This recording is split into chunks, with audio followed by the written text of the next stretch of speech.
आपला अधिकार किती मोलाचा याला महत्व आहे. आपण प्रेम देतो समाजाला, माणसावर प्रेम करतो, आपल्या मुलावर प्रेम करतो, पण त्यांना आपल्या प्रेमाची किंमत आहे की नाही याचा अंदाज घेत नाही.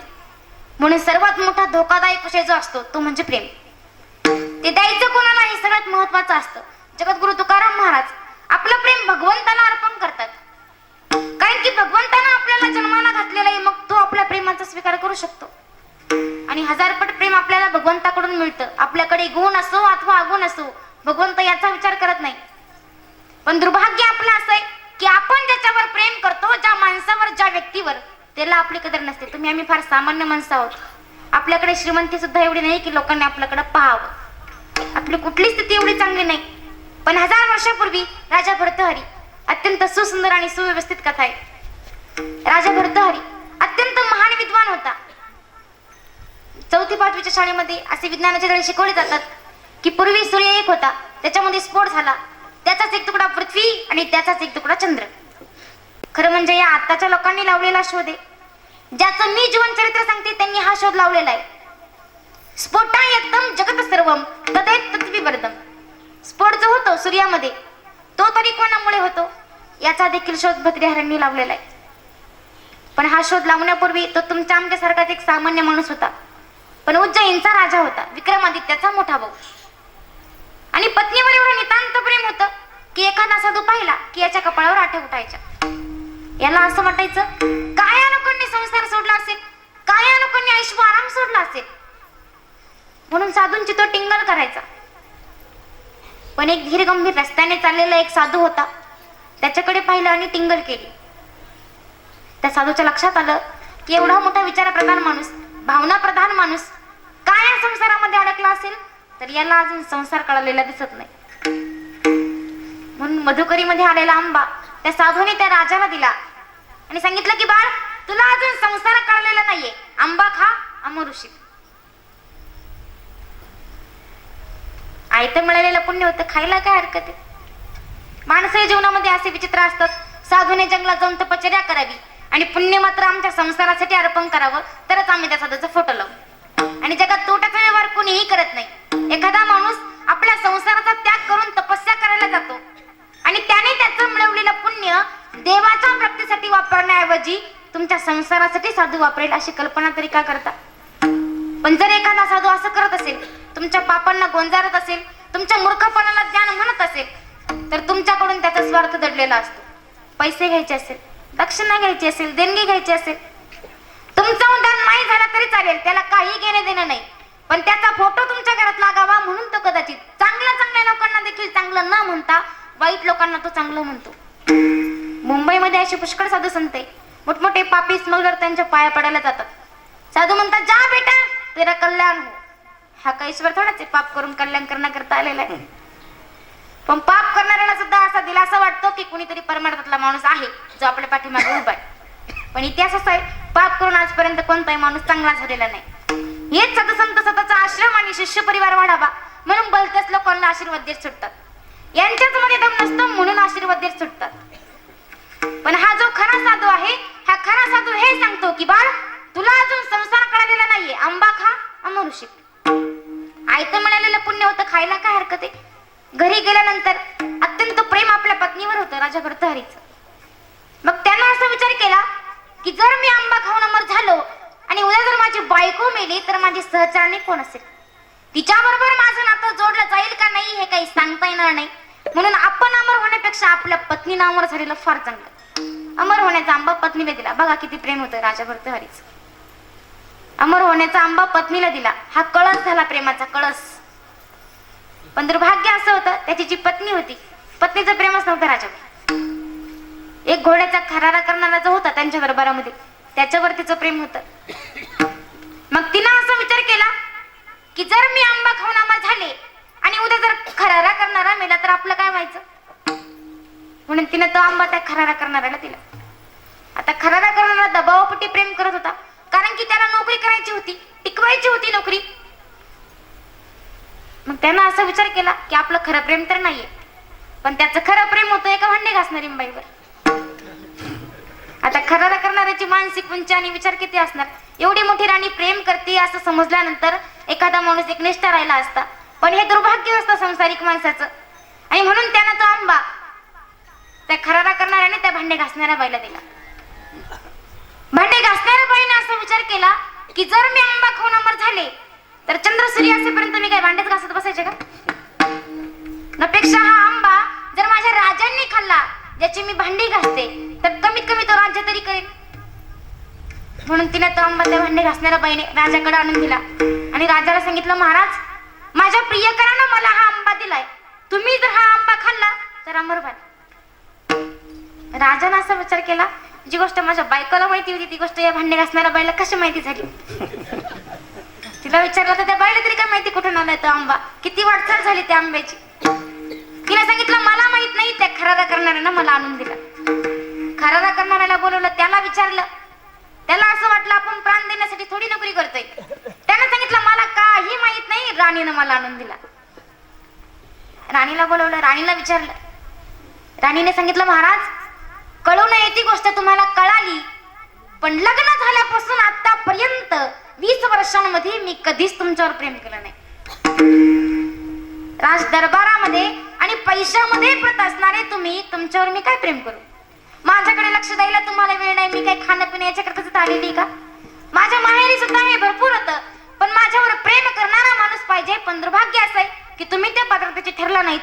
मग खरारा करणाऱ्यावर माझं प्रेम आहे, इच्छा असली तर मला फासावर द्या. राजा फार विचारी होता. आताच एखादा माणूस असता तर आत्महत्या केली असती, हृदय तुटलं म्हणून कवितावर कविता लिहिल्या असत्या. कपू अथवा न कपू, परंतु ज्ञानाकडे त्याची दृष्टी गेली नसती. हा साधूने दिलेला आशीर्वाद होता आणि म्हणून त्याने आपल्या लहान भावाला विक्रमादित्याला उज्जैनचा राजा केला आणि स्वतः राजा भर्तहरी नगरी सोडून, राज्य सोडून निघून गेला. आणि ही जन्मकथा त्याने आपल्या चरित्रामध्ये लिहिली आणि फार रडून लिहिलेली. संस्कृत मध्ये कथा आहे. राजा म्हणतो, काय या संसाराचं दुर्भाग्य आहे, 20 वर्षाच्या स्त्रीवर नितांत प्रेम करत होतो, ती माझ्यावर प्रेमच करत नव्हती आणि हे सुद्धा मला कळलं नाही. माझ्या ज्ञानाचा धिक्कार असो.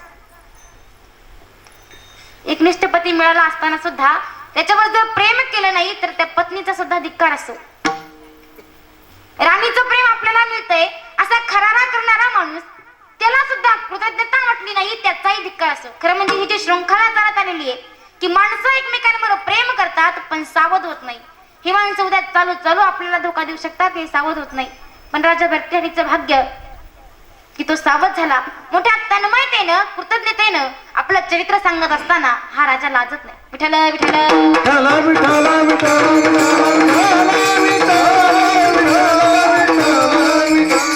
संसारामधल्या प्रत्येक व्यक्तीचा धिक्कार असतो, कारण की जगावर तो विचार करतो, देवावर तो विचार करतो, पण ज्यांच्या बरोबर राहतो ही माणसं बदमाश आहे हे सुद्धा तो ओळखू शकत नाही. काय त्या ज्ञानावर आपण अभिमान करावा? जगद्गुरु तुकाराम महाराज सांगतात की मी हे सर्व बघितलं आणि सावध झालो. मी या सगळ्यांचा अनुभव घेतला आणि मग माझ्या अंतःकरणात एक घटना आली. कितीही संसारातल्या व्यक्तींना, वस्तूंना, पदार्थांना जीव लावा, हे आपले नसतातच. म्हणून जगद्गुरु तुकाराम महाराज सांगतात, दुसरं सावध होण्याचं ठिकाण आणि काळ याला देखील फार महत्व आहे. म्हातारपणामध्ये लोक सावध होतात, तेव्हा सावध होऊन काय फायदा असतो? शरीरामध्ये कस राहिलेला नाही. आपलं शरीर आपल्याला धोका देतं, लोक तर धोका देणारच. म्हातारपणामध्ये आपलं रक्त बदलतं, आपली मुलं आपल्यावर प्रेम करत नाही. ज्यांच्याकरिता आपण आपलं तारुण्य खर्च केलं, जिच्या सुखासाठी रात्रंदिवस आपण कष्ट केलं, ती पत्नी देखील म्हातारपणात आपल्या बरोबर गोड बोलत नाही. स्त्रियांचं सुद्धा दुर्भाग्य आहे. याचा अर्थ असा नाही की केवळ पुरुषच वाईट बघतो. म्हातारपण हे दोघांचंही चुकीचं असतं. 25 वर्ष आई आपल्या मुलावर प्रेम करते, 25व्या वर्षी मुलाचं लग्न होतं, 4 तांदूळ डोक्यावर पडतात, पण तांदळाचा प्रभाव एवढा मोठा असतो ना की दुसऱ्या दिवसापासून त्याचं डोकं बधीर होतं. नाथ महाराजाला एक दृष्टांत देतात. एकदा एका श्रीमंत मुलाचं लग्न झालं. तो कमी शिकलेला आणि एकुलता एक असल्यामुळे लाडत वाढलेला होता. लग्नानंतर तो रात्रंदिवस आपल्या बायको बरोबरच राहू लागला. ती चपात्या करायला बसली की हा भाजायला बसायचा, ती कपडे धुवायला लागली की हा कपडे सुकायला टाकायचा. आता ती मुलगी खानदानी असल्यामुळे देवा ब्राह्मणांनी अग्नीच्या साक्षीने मिळालेला नवरा कसाही असला तरी ती त्याच्या मताप्रमाणे वागत होती. पण त्याची जास्त लगट तिला मनापासून आवडत नव्हती. पण त्याच्या चित्तात नेहमी तीच होती. चित्त आराधी स्त्रियेचे, तियेचे नि छंदे नाचे, माकड गारोड्याचे होय जैसे. या माऊलीच्या वर्णनाप्रमाणे त्याच्या चित्तात ती बसली होती. एकदा हा पान खाण्याकरिता बाहेर गेला असताना तेवढ्यात एक मुरडी आला आणि सांगितलं की या मुलीच्या वडील अत्यवस्थ आहेत, अत्यंत आजारी आहेत. घरात सासूबाई होत्या. सासूबाईंना विचारलं. सासूबाई म्हणाल्या तिला लवकर घेऊन जा, नाहीतर माझा मुलगा तिचा बाप मेला तरी तिला जाऊन देणार नाही. कारण की लग्न झाल्यापासून आई त्याची नाटकं पाहत होती. ती मुलगी आपल्या वडिलांना भेटण्यासाठी निघून गेली. हा पान खात खात घरी आला. घरी आल्यानंतर ती घरात कुठे दिसली नाही म्हणून शेवटी आईला विचारलं, आई ती कुठे गेली ग? आईने सांगितलं ती माहेरी गेली, तिचे वडील आजारी आहेत. माहेरी गेली? मग मला न विचारता कशी गेली? आईने सांगितलं माझा पण तिच्यावर थोडाफार का होईना हक्क आहे, आणि शिवाय माहेरीस तर गेली, येईल 2-3 दिवसात. तर म्हटलं आई तसं नाही ग, पण मग मला जेवण कॉफी कोण करून देणार? आई म्हटली मूर्खा, लग्न होईपर्यंत जेवण कॉफी कोण देत होतं तुला? तर म्हटलं आई तसं नाही ग, पण ती आल्यापासून मला तुझ्या हातचं काहीच गोड लागत नाही. आईनं फक्त दोनसं घेतलं, शेवटी हा तसाच झोपी गेला. पण स्वप्नात सुद्धा बायको आली, रिकामी नाही तर कॉफी घेऊन आली. हा बडबड तुटला, आई ती बघ कॉफी घेऊन आली. विठ्ठल विठ्ठल.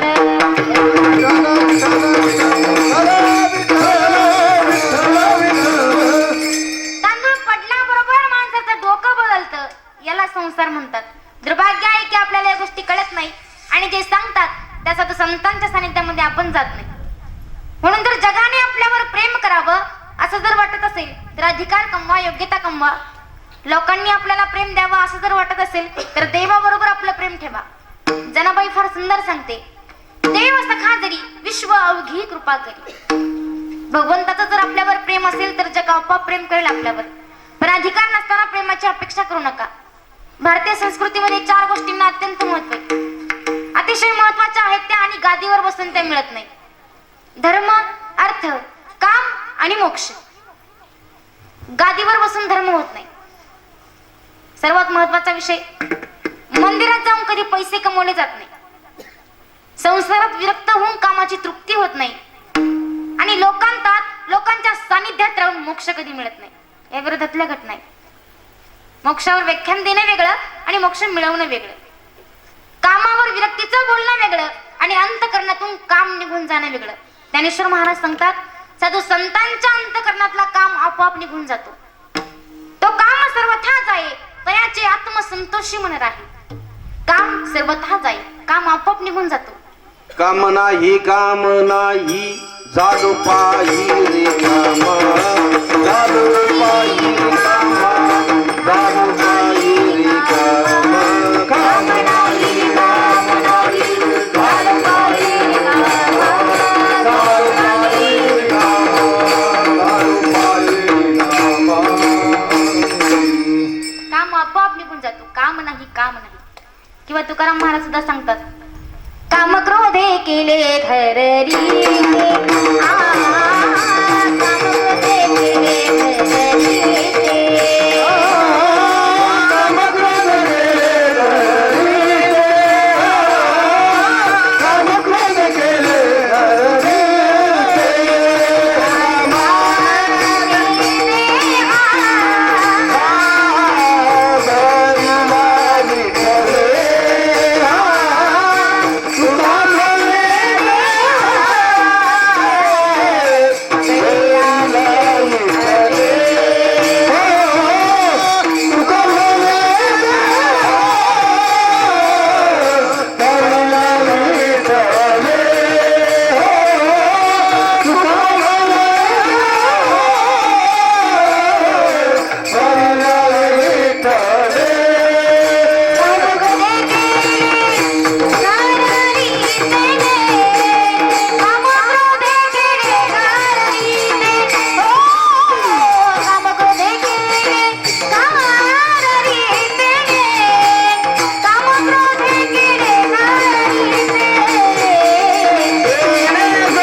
देह भरिला विठ्ठाले, काम क्रोधे केले घर रीते.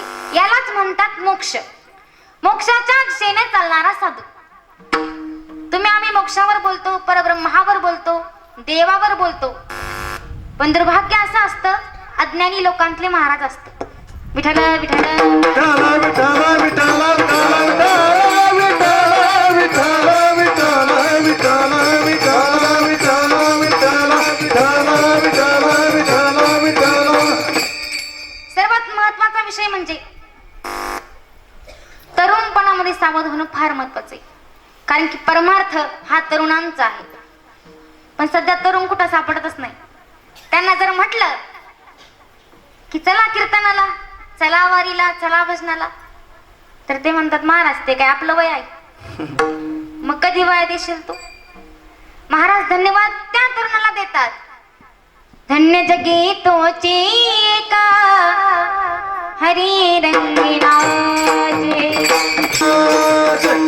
धन्य जगी तोची एका हरी रंगिनाज. नाथ महाराज, नामदेव महाराज, जगद्गुरु तुकाराम महाराज सगळ्यांनी धन्यवाद दिले. तरुण वयात खरा परमार्थ आहे. कारण की तारुण्य हे निसर्गानं दिलेलं दान आहे. आपल्याला बरबादही होता येते तरुणपणामध्ये आणि श्रीमंतही होता येते तरुणपणामध्ये. म्हातारपण म्हणजे तारुण्यात आपण जे काही पेरलं असेल त्याचा उपभोग घेण्याचा काळ म्हणजे म्हातारपण. पैसे कमवले असतील तर आरामशीर जगता येईल आपल्याला. ज्ञान कमवलं असेल तर हसत हसत जगता येईल आपल्याला म्हातारपणामध्ये. आणि काहीच केले नसेल तर मग मात्र शिव्या खात जगावं लागेल. जगणं तर भागच आहे. म्हणून तारुण्य हा फार महत्वाचा विषय आहे जीवनामध्ये. म्हणून सावध होण्याचा काळ आहे. आणि भारतीय इतिहासामध्ये जो म्हातारपणी परमार्थाला लागला आणि त्याला देव मिळाला असा अपवादात्मक सुद्धा इतिहास नाही. अर्थात वृद्ध माणसाळी आक्षेप आहे असं समजू नका. पण तारुण्यात आपण जे काही पेरलं असेल त्याचं फळ म्हणजे म्हातारपण. जगद्गुरु तुकाराम महाराज सांगतात, पिकलिया सेंदा कडूपण गेले, पिकलिया सेंदा कडूपण गेले, पिकलिया सेंदा कडूपण गेले, पिकलिया सेंदा कडूपण गेले.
सिंदड म्हणजे वाळ.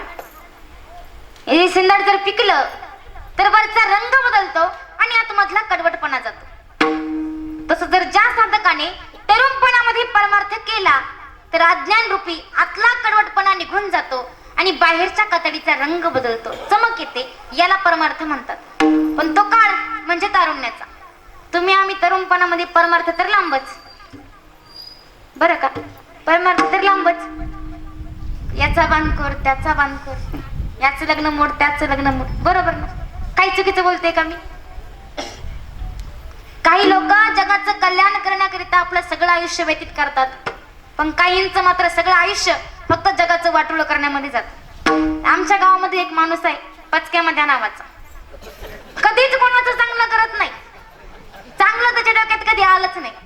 गावामध्ये एकानं बंगला बांधला 15 स्क्वेअर फूटचा, त्याच्यावरती काम केलं. ते कन्स्ट्रक्शन, तो बगीचा, ते झुंबर, तो टीव्ही नुसतं वरबोट केलं तरी टीव्ही चालू व्हायचा. इतका सुंदर बंगला बांधला. वास्तुशांतीचा कार्यक्रम ठेवला, सगळ्या गावाला आमंत्रण दिलं. पण त्या घरमालकाने विचार केला की हा माणूस खूप विचित्र आहे. याच्या तोंडून कधी अभद्रच निघतं, याच्या तोंडून कधी चांगलं निघतच नाही, मग याला कशाला बोलवायचं, याला बोलवायचंच नाही. सगळ्या गावाला आमंत्रण दिलं पण त्याला काही आमंत्रण दिलं नाही. कार्यक्रम सुरू झाला. पहिली पंगत बसली जेवायची. आम्ही सगळेजण तिथे जेवायला गेलो. पण पाहतो तर आमच्या अगोदर तो तिथे जाऊन बसलेला होता. त्याला म्हटलं का हो, तुम्हाला तर आमंत्रण दिलं नाही. तो म्हटला ताई, कदाचित घरवाल्याला विसर पडला असेल, पण मला तर माहित होता ना आज पंगत आहे. जेवण वगैरे आटोपली. सगळे लोक त्या घराचं कौतुक करायला लागले. वा वा, काय घर बांधलं, काय कन्स्ट्रक्शन आहे, काय कॉम्बिनेशन आहे, काय कलर आहे, काय लाइटिंग आहे. सगळे लोक त्या घराचं कौतुक करायचे. हा तिथं आला. हा म्हटला सगळं चांगलं आहे, सगळं चांगलं आहे, पण भूकंप झाला तर. गावात पाटलाने एक नवी कोरी खिलारी बैलांची जोडी आणली. पांढरी शुभ्र, दोघांची शिंग टुमच, इतकी शुभ्र, डाग नाही अंगावरती. 1,40,000ची जोडी आणली.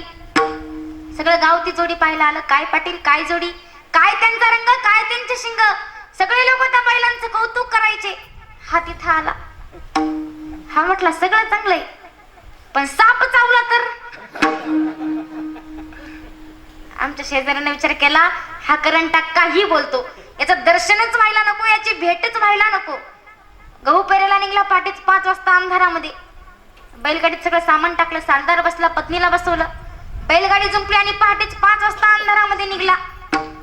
गावाच्या बाहेर निघला. वेशीत आला.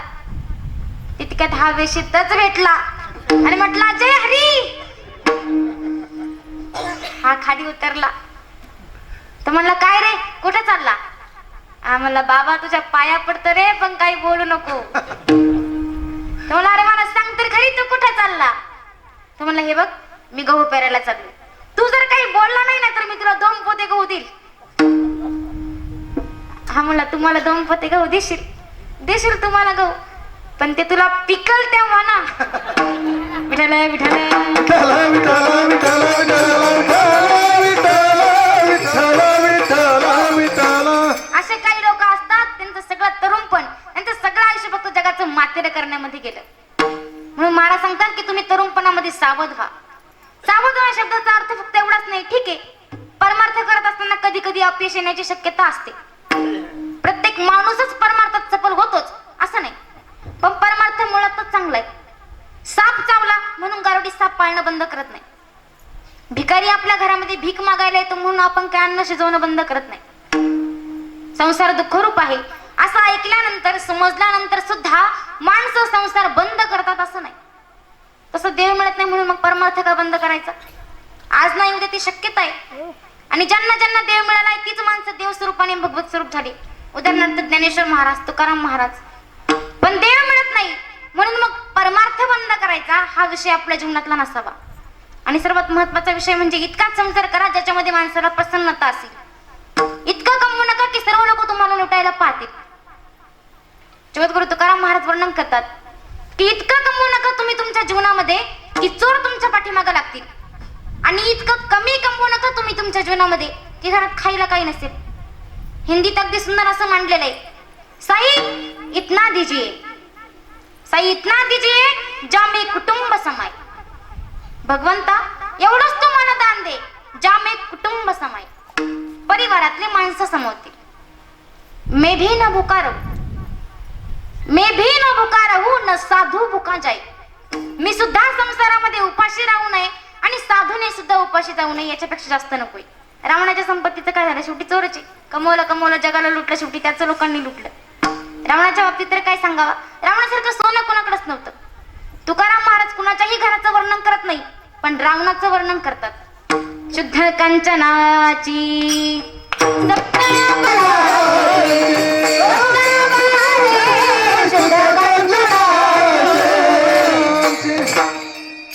सोन्याची घरं होती. ज्याची घरं सोन्याची तो रावण. त्याला समाधान मिळालं नाही, तोळा 2 तोळा बोटात घालून समाधान मिळणार आहे का आपल्याला. असं कसं शक्य. महिला मंडळ यांना फार शौक असतो भारी भारी दागिने सोनं अंगावर घालून फिरण्याचा. एका आमच्या वारकऱ्याच्या पत्नीने एका श्रीमंताच्या बायकोकडे बघितलं. ती बाई रस्त्याने चालली होती. एवढं सोनं होतं तिच्या अंगावरती. आणि ते पाहून त्या आमच्या वारकऱ्याच्या पत्नीने विचार केला, देवा इतकं सोनं मला कधी मिळणार, माझा गळा इतका पिवळा कधी दिसणार. आणि नाहीतरी आमच्या वारकऱ्याच्या बायकांना एवढं सोनं कधी मिळायचं. वारकऱ्यांच्या बायका पिवळ्या बघायच्या म्हणलं तर काय वेळ झाला बरं. त्या वारकऱ्याच्या पत्नीनं काही विचार न करता सरळ जनरल स्टोअरच्या दुकानावर गेली आणि नकली दागिने असतात ना, ते पिवळे दिसतात सोन्यासारखे, ते 100 रुपयात सगळे दागिने घेऊन आली आणि गळ्यात घातले आणि रस्त्याने फिरायला लागली. 4-2 चोरांनी बघितलं, मुलखाची गरिबी आणि एवढं सोनं गळ्यात घातलं. 2 दिवसात एवढं सोनं न्यायचं म्हणते. 2 दिवस थांबले. तिसऱ्या दिवशी तिच्या घरामध्ये घुसले आणि सगळं सोनं उडून घ्यायला सुरुवात केली. पण ती बाई एवढी चिकट होती, ते नकली असताना सुद्धा सोडायला तयार नव्हती. शेवटी नाईलाज झाला, तिनं ते सगळं सोनं काढून दिलं. ते चोर ते सगळं सोनं घेऊन ते निघाले, दरवाजामध्ये गेले. आणि दरवाजामध्ये गेल्यानंतर आता हिनं गप मारावं ना, नकलीच होता ना. ही म्हणते जा, घेऊन जायचंय ना, जा बिंदास घेऊन जा. सगळं मिळून 100 रुपयात तर आणले. त्या चोरांना एवढा राग आला ते परत पाठीमागं आले. ते म्हटले, नकली दागिने अंगावर घालून आम्हाला फसवती काय. एवढी मोरुस्तर मारली, एवढं भयंकर मारल्यानंतर ती पुन्हा म्हणते, किती हा ना, माझा नवरा मला याच्यापेक्षा रोज जास्त आणते, मला काहीच वाटत नाही. सांगायचं तात्पर्य एकच आहे, सोनं हे खऱ्या अर्थानं सोनं नाही तर तारुण्य हे सोनं आहे. ते एखाद्याच्या मागं नका घालू. रस्त्यावर उभं राहून आपलं तारुण्य बर्बाद करू नका. सिनेमाच्या पुढे उभं राहून आपलं तारुण्य बर्बाद करू नका. हे निसर्गानं दिलेलं वरदान आहे, एकदा गेलं की पुन्हा सापडणार नाही. कर्तृत्व शक्ती जागी करा आणि पुरुषार्थ प्रधान जीवन जगण्याचा प्रयत्न करा. जगद्गुरु तुकाराम महाराज सांगतात की मी तरुण आहे. आणि परमार्थाचा इतिहास असा आहे, जेवढे जेवढे महान संत झाले या सर्वांचं आयुष्य म्हणजे तरुणपणातलं.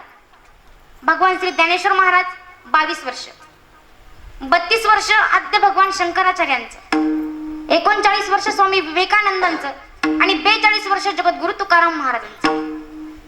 तुकाराम महाराजा शेवटचा इतिहास आहे. तुका झाला सेकळस. पुढचे जे साधू संत आहेत त्यांना आपण साधू मानतो, आहेत का नाही हा नंतरचा विषय. त्यांना साधुत्व कधी मिळालं हाही नंतरचा विषय. पण आपण आपल्या सोयीनं साधू मानतो, कारण की आपल्याला ते चांगले मानतात, आपण त्यांना साधू मानतो कारण की आपल्याला ते साधू वाटतात. खरं म्हणजे जीवनामध्ये आपल्याला कोणी वाईट वाटतच नाही, जोपर्यंत समोरचा धोका देत नाही तोपर्यंत. आपली दृष्टी निर्माण असते पण समोरच्याचं अंतकरण आपल्याला कळत नाही. म्हणून साधूकडे याच्या करता जायचं की समोरचा माणूस आपल्याला समजला पाहिजे. आणि ही दृष्टी आपल्याला नसते, आपलं ज्ञान कमकुवत असतं, आपल्या ज्ञानात फारसं तथ्य नसतं. एक वेळेस आपलं अज्ञानी पण चांगलं असतं, पण ज्ञानी झालोय असं जर आपल्याला वाटत असेल तर त्याच्यासारखा अहंकारी जगात नाही आणि त्याच्या इतकं माराय कोणाला बसत नाही. एक आंधळं रोज मंदिराच्या दरवाजावर जाऊन भीक मागायचं. अमावस्येच्या रात्री आणि पावसाच्या ढगाळ रात्री आंधळं आपल्या घरी जायला निघालं. रोज वरमान करून चालणारं आंधळं त्या दिवशी मात्र घाबरत घाबरत निघालेलं होतं. एका साधूला दया आली. त्या साधूला असं वाटलं, डोळच माणसाला दिसणार नाही अशी रात्र आहे, या आंधळ्या माणसाला तरी काय दिसून विचारायला. म्हणून त्या साधूने त्या आंधळ्याला एक कंदील दिला. आता आपल्याला जसं हसं तसं त्यालाही हसं आलं. आंधळा म्हणतो, रात्र भयंकर असं नाही तर साधी असं, मला काय फरक पडतोय, मला कुठं काय दिसतंय, मी आंधळा आहे. साधूने सांगितलं, निदान माझ्यावर तरी विश्वास ठेव, मी साधू आहे. मला कल्पना आहे की कंदिलाचा उपयोग तुला नाही पण तुला कोणी धडकू नये याच्याकरता मी तुला कंदील दिलाय. हातामध्ये कंदील घेतला आणि घाबरत घाबरत चालणारा आंधळ छाती पुढे काढून चालायला लागलं. त्याला असं वाटलं आज कोणी धडकणारच नाही. आणि छाती पुढे काढून चालणारा आंधळ थोडं पुढे गेलं, तेवढ्यात त्याला दुसरं एक येऊन धडकलं. कंदील एका बाजूला पडला आणि हे एका बाजूला गटारात जाऊन पडलं. रोज धडकतात त्याला माणसं, रोज धडकतात, पण हा कधी शिव्या देत नव्हता. पण आज मात्र शिव्या द्यायला लागला, कारण की गरिबीमध्ये माणसं शिव्या देत नाही. थोडा पैसा थोडं ज्ञान आलं की माणसं शिव्या देतात. तक्रार गरीब करत नाही, श्रीमंत लोक करतात, सुशिक्षित लोक करतात. संसार आमच्या अनुरूप नाही. खरं म्हणजे कंदील आपल्या हातात आहे, पण म्हणजे आपलं डोळस पण आलं, आपण सावध झालो असा त्याचा अर्थ नाही. आंधळ्या माणसाने जेव्हा शिव्या द्यायला सुरुवात केली तेव्हा तो डोळस माणूस त्याला विचारतो, का रे रोजच धडकत होतास, तेव्हा मात्र खाली मान घालून निघून जायचा आणि मग आज का शिव्या देतोय. त्याने सांगितलं, आज माझ्या हातामध्ये कंदील होता. त्या डोळस माणसाने सांगितलं, तू म्हणतेस म्हणून कंदील आहे असं मी गृहीत धरतो, पण तो कंदील विझलेला आहे हे तुला तुला माहित नाही हे तुझं दुर्भाग्य आहे. ज्या ज्ञानावर आपण विश्वास ठेवतो ना ते पुस्तकातलं ज्ञान जीवन जगण्याकरिता उपयोगी नसतं हे कमी लोकांना समजतं. याच्याकरिता सावध होणं गरजेचं आहे. ज्या पुस्तकांचा आधार घेतो ते पोटाचं ज्ञान आहे, ते परमार्थाचं ज्ञान नाही, ते पैसे कमवण्याचं ज्ञान आहे. आणि जीवन जगण्याकरिता उपयोगी असणारा पैसा हा तुम्हाला मानसिक समाधान देईल असं समजू नका. मानसिक रोगी व्हावं लागेल तुम्हाला. श्रीमंताला जेवढी धास्ती असते मनामध्ये तेवढी परमार्थाला नसते. ज्ञानेश्वर महाराज सांगतात पैसा जसा जसा येतो तशी तशी भीती येते आणि पैसा सोडला की भीती जाते. द्रव्य त्यागे भय दौडणे जैसे. पैशाचा त्याग केल्यानंतर भीती सोडण्याची गरज नाही. कारण की पैशाच्या पाठीमागे लोक जातात. 24 गुरुं की दत्तांच्या जीवनातला हा सुंदर प्रसंग आहे. एका पक्षाच्या तोंडामध्ये एक मांसाचा तुकडा होता. तर सर्व पक्षी त्याच्यावर तुटून पडले. त्याच्या लक्षात आलं की सर्व पक्षी माझे मित्र होते पण तुकडा आल्याबरोबर माझ्यावर तुटून पडले. याच्यापेक्षा तुकडा सोडलेला बरा. सोडून दिला तुकडा आणि एका झाडावर चढून त्यांच्याकडे बघून हसायला लागला. अर्थात साधू संत म्हणजे हे मुक्त झालेले आहेत. पण आपण मात्र जास्तीत जास्त लोक आपले वैरी होतील अशा वस्तू आपण जवळ करत जातो. पण जग आपला मित्र होईल असं आपण करत नाही जीवनामध्ये. म्हणून सर्वात मोठे दुर्भाग्य आहे की ही जी सावधगिरी आहे ती आपल्या जीवनामध्ये येत नाही. पंडित लोकांची एक विशिष्ट प्रकारची व्याख्या आहे. समोरच्याला ते कधी मूर्ख म्हणत नाही, ते फक्त कळत नाही एवढंच मानतात. बुद्धिमान माणूस असा असतो बोलल्यानंतर सुद्धा त्याच्या बोलण्याचा आघात समोरच्याला लागत नाही, तो बुद्धिमान. आम्ही सगळेजण एखाद्याला मूर्ख मानतो आणि भांडण करून बसतो. पण बुद्धिमान माणसं जे असतात ते म्हणतात कळत नाही. आता जर आपल्या जीवनाचा आढावा घेऊन पहा. लहानपणामध्ये आई म्हणत असते की आमच्या बाळाला काही कळत नाही. जन्म देणारी आई आहे ती म्हणत असेल एखाद्या वेळेस बाळाला काही कळत नाही आणि लहानपणी बाळ मूर्खच असतं. पण आई प्रेम करते म्हणून आईला आपण माफ करू शकतो. पण लग्न झाल्यानंतर सुद्धा पत्नी म्हणते आमच्या ह्यांना ना काहीच कळत नाही. हे सर्वात मोठं दुर्भाग्य. कलेक्टरची जरी बायको असली, मोठ्या माणसाची जरी बायको असली तरी ती म्हणते आमच्या ह्यांना काही कळत नाही. आणि म्हातारपणात पोरं म्हणतात आमच्या म्हाताऱ्याला काही कळत नाही. तरी हा म्हातारा आयुष्यभरच त्याला ज्ञानी समजत असतो. यालाच मुख्य अर्थाने पाप असं म्हणतात. अधिकार नसताना आपण अधिकारी समजतो, ज्ञान नसताना आपण ज्ञानी समजतो आणि याच्यामुळे आपण सावध होत नाही. खरं म्हणजे ज्यानं हे विश्व तयार केलेलं आहे त्या परमात्म्याजवळ आपण कधी जात नाही, त्या भगवंताजवळ आपण कधी जात नाही. अधिकार नसताना प्रेमाची अपेक्षा करतो. अवगुण असतात आपल्यामध्ये तरी आपण प्रेमाची अपेक्षा करतो. जगामध्ये फक्त दोनच व्यक्ती अशा आहेत की ते आपल्या अवगुणांवर प्रेम करतात. ती म्हणजे आई आणि संत. म्हातारा झाल्यानंतर साधूची किंमत कळते, संतांची किंमत कळते आणि आईची किंमत आई गेल्यानंतर कळते. आईबद्दल फक्त एक वाक्य सांगते. ईश्वरानं जन्माला घातलेल्या सृष्टीमध्ये आई हे असं एकमेव व्यक्तिमत्व आहे ज्या वेळेला ते लहान मूल आपल्या आईच्या मांडीवर झोपून आईच्या हृदयातलं स्तनपान करतो त्यावेळेला दूध मात्र तिच्या हृदयातलंच पितो पण लाता मात्र तिच्या छातीत मारतो. काय गंमत आहे बघा. लाता खाऊन दूध पाजणारी जगामध्ये फक्त आई आहे. म्हणून त्या तत्वाला कुठेही बाधा येत नाही. आई म्हणजे मायेचा सागर आहे. आई माझी मायेचा सागर दिला तिने जीवनाला कार. आई वडील माझे थोर काय सांगू त्यांचे उपकार. जीवनाच्या बाटेवरती किती असतो त्यांचा थार. आई माझी मायेचा सागर दिला तिने जीवनाकार. तप तप त्या उन्हात आणि रखरख त्या रानात राहील समाजासाठी ग तू कष्टाच्या खामात. कधी मिळेल मुठभर घास, कधी घडे तिला उपवास. ओल्या मातीतून चालताना तुडविले काट्याचे फास. आई माझी मायेचा सागर तिने जीवनाला कार नभीची चांदणी अग चंदनाची कोर शीतल तुझी छाया मला हवी जीवनभर शीतल छायेमध्ये उभा आयुष्य जगेन आई देवा पाशी मी ग आई तुलाच ग मागेन आई माझी मायेचा सागर तिला दिले जीवनाकार आई माझी मायेचा सागर तिला दिले जीवनाकार. आईची किंमत आई गेल्यानंतर कळते. आई म्हणजे मायेचा सागर आहे. म्हातारं झाल्यानंतर साधूची किंमत कळते आणि आई गेल्यानंतर आईची किंमत कळते. पण त्यावेळेला मात्र आपल्या शरीरामध्ये कर्तृत्व शक्ती राहत नाही. सर्वात वाईट गोष्ट असेल तर ती फक्त एवढीच आहे. अर्थात परमार्थात काय मिळालं याला महत्व नाही, परमार्थात काय कमवलं याला महत्व नाही, पण परमार्थात आल्यानंतर केवढ्या मोठ्या संकटातून वाचलो एवढं कळलं तरी भरपूर आहे. काय गंमत आहे बघा, काय शोकांती काय माणसाच्या जीवाची. आयुष्यभर काबाड कष्ट केले आणि बंगला बांधला 1.5 कोटी रुपयाचा.